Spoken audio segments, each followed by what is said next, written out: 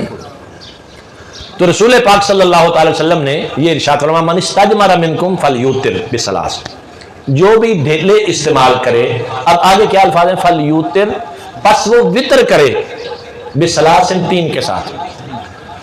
ایسا عقل کا اندھا کوئی تھا جس کا یہ دعویٰ تھا کہ مجھے حدیث کے ہوتے ہوئے کسی امام کی ضرورت نہیں ہوتی، اس نے کیا کرنا کہ جیسے ہی طہارت کرنی ساتھ وطر پڑھنے شروع کر دینا۔ لوگ کہاں کیا کمڑا ہو گیا، وضو بھی نہیں کیتا تو انہوں نے کیا نبی پاک دی حدیث ہے وطر پڑھو۔ تو یہ وجہ ڈنگراں دا پھر علاج کی ہے دسو؟ ہاں جی میں ہوں ذرا پنجابی چ دساں تمہیں سوکھا کر کے، میں بیسیکلی تقریر پنجابی چ کرنا ہے، کوئی درس دا ماحول ہوندا ہے تے اے پھر ذرا اردو چ کرنا۔ نبی پاک صلی اللہ علیہ وسلم کی حدیث ہے، یعنی اصل حدیث دا مفہوم کی ہے کہ اگر کسی نے ٹیلے استعمال کرنے ہون طہارت واسطے تے 3 کرے یا 5 کرے، یعنی وطر کہندے نے طاق تعداد نو، یعنی طاق تعداد استعمال کرے۔ اس ڈنگر نو یہ نہیں سی پتا کہ وطر دا معنی طاق ہے، انہیں جدوں ہی ہونا پیشاب پخانہ کرنا نال وطر پڑھنے شروع کر۔ تو یہ مسئلہ ہے جہالت کا، جو یہ کہتے ہیں کہ ہمیں حدیث کی ہوتے ہوئے ضرورت نہیں ہے کسی امام کی۔ امام کا کام یہ ہے کہ وہ آپ کو بتائے گا کہ اس حدیث کا اصل مفہوم کیا ہے۔ مثلا ایک ہی مضمون کی کئی روایات ہیں، بخاری شریف میں آپ لے لیں، جنازے پہ کتنی تکبیریں پڑھنی ہیں؟ 4 تکبیریں، 5 تکبیریں یا 7 تکبیریں بخاری میں ہیں۔ اب مجھے بتاؤ تینوں جو حدیثیں ہیں صحیح و سند ہیں، سند بھی ٹھیک ہے، اب آپ بتائیں کتنی پڑھنی ہے؟ 5 پڑھیں گے، 7 پڑھیں گے، 4 پڑھیں گے؟ 4 تو ہم پڑھتے ہیں نا۔ تو جو یہ کہتے ہیں کہ امام کی ضرورت نہیں، تو کہا بھائی ایسا تو نہیں ہو سکتا نا ایک جنازہ 5 نہ پڑھو، ایک 7 نہ پڑھو، کبھی 4 نہ پڑھ لیا، یہ تو کوئی دین نہ ہویا۔ اب یہ کون بتائے گا کہ بھائی 4 ہی پڑھنی ہے؟ یہ امام بتائیں گے کہ 4 والی روایت کو کیوں ترجیح دی جا رہی ہے باقیوں کی نسبت۔ اب یہ ایک الگ موضوع، اس پر اگر بات کروں تو تھوڑی مشکل ہو جائے گی، میں ذرا اس کو آسان کر کے کچھ چیزیں سمجھانا چاہ رہا ہوں، ہمیں پتہ چلے کہ امام اعظم ابو حنیفہ رضی اللہ تعالیٰ عنہ کون ہے۔ تو آپ نے دوران طالب علمی ایسے مسائل کو حل کیا، اور پھر جب علم حاصل کر لیا اس وقت آپ کے شیخ حضرت حماد بن ابی سلیمان ابھی حیات تھے، تو آپ پھر بھی ان کی مجلس میں جا کر بیٹھا کرتے تھے۔ تو دل فرماتے میرے دل میں خیال ہے کہ اب میں استاد صاحب کی اجازت سے اپنا الگ حلقہ درس قائم کر لوں۔ تو کہتے ہیں کہ اتفاق ایسا ہوا کہ اسی رات استاد صاحب کے کسی عزیز کے انتقال کی اطلاع ملی، تو استاد صاحب کو جانا پڑ گیا۔ تو استاد صاحب نے مجھے فرمایا کہ میرے جانے کے بعد اس مسند پر بیٹھ کر مسئلے لوگوں کو تم بتانا۔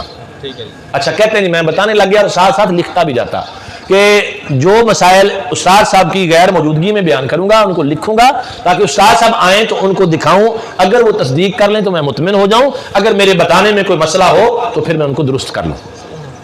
یہ ہے طریقہ۔ اچھا آپ نے ان کی غیر موجودگی میں 60 مسئلے بتائے، استاد صاحب واپس تشریف لائے تو انہوں نے سارے مسائل دیکھے، اور دیکھنے کے بعد 40 مسئلے جو تھے ان میں تو اتفاق کیا کہ یہ بالکل ٹھیک ہے۔ 20 مسائل میں اختلاف کیا استاد صاحب نے کہ یہ یہاں ایسے نہیں ایسے ہونا تھا، ایسے نہیں ایسے ہونا تھا۔ تو امام صاحب کہتے ہیں اس دن سے میں نے تہیہ کر لیا کہ میں بالکل اپنا الگ حلقہ درس قائم نہیں کروں گا، استاد صاحب کی صحبت کو لازم پکڑوں گا۔ پھر ایک وقت آیا کہ استاد صاحب نے خود مجلس نشست پہ بٹھا دیا، اب تم مسئلے بتایا کرو۔ اچھا اب کئی لوگ، ایک دوسرا طبقہ بھی ہے، وہ یہ کہتے ہیں کہ حضرت امام جعفر صادق رضی اللہ تعالیٰ عنہ نے حضرت امام ابو حنیفہ کو روک دیا تھا فتویٰ دینے سے، کہ ہمارے ہوتے ہوئے کیا ضرورت ہے، تم فتویٰ نہ دیا کرو۔ تو اب یہ میں ایک روایت بیان کرنے لگا ہوں، آپ اس کو سن لیجئے اور پھر فیصلہ کیجئے کہ اہل بیت اطہار کے ساتھ سیدنا امام اعظم رضی اللہ تعالیٰ عنہ کی عقیدت کیسی تھی اور ان کا کرم کیسا تھا ان پر۔ مکہ شریف میں امام اعظم ابو حنیفہ رضی اللہ تعالیٰ عنہ حرم کعبہ میں بیٹھے ہوئے مسائل بتا رہے تھے، لوگوں کو فتویٰ دے رہے تھے۔ اچانک ایک شور اٹھا کہ حضرت سیدنا امام جعفر صادق رضی اللہ تعالیٰ عنہ تشریف لائے ہیں۔ اب دیکھیے بندہ مسند پہ بیٹھا ہو، لوگ مسائل پوچھ رہے ہوں، اور یہ پتہ چلے کہ حضور کی آل کا ایک شہزادہ آیا ہے، تو امام اعظم اس کو کہتے ہیں کہ سب کچھ چھوڑ کر ان کے استقبال کے لیے اٹھ کے کھڑے ہو گئے۔